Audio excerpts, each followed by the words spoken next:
नमस्ते, मी वनपाल पांगरी बार्शी रेंजमधून वन विभागातून बोलत आहे की 4-5 दिवस झाले उस्मानाबाद जिल्ह्याच्या हद्दीमध्ये बिबट्या फिरत आहे ही बातमी आम्हाला माहित होती।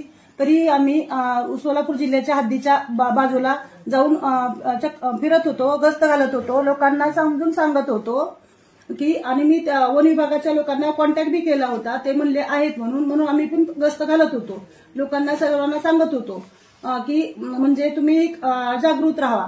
आणि काल उपळाठोंगेमध्ये 3 बोकडावर बिबट्याने हल्ला केला ही बातमी आम्हाला कळताच आम्ही त्या ठिकाणी गेलो, पंचनामा केला, जबाब घेतला, डॉक्टरांना तिथं वैद्यकीय डॉक्टरांना तिथं बोलवून त्यांचे पण तपास घेतले, पीएम रिपोर्ट घेतला त्यांच्याकडनं आणि लोकांना सर्वांना जागृत राहण्यासाठी संदेश दिला।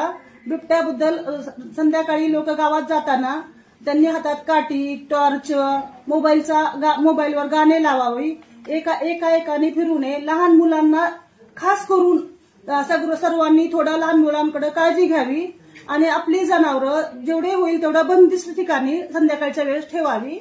आणि परत चुकीची अफवा कुणीही पसरवू नये, कारण वन विभाग त्याबद्दल जागृत आहे, सारखं फिरत आहे आणि जेवढं होईल तेवढं तुम्ही लोकांना सहकार्य करा, आम्ही लोकांना सहकार्य करतोय।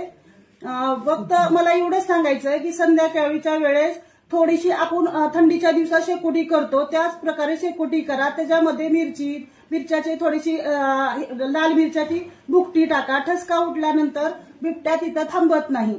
आणि तुम्ही ज्यावेळी शेतकरी लोक शेतात पाण्याला जातात त्यावेळी सोबत 2-3 जावा आणि हातात टॉर्च आणि लाकूड एक मोठं जरा थोडंसं तुम्हाला तुमच्या काही जर आलं तर तुम्हाला तुमचं संरक्षण करता यावं।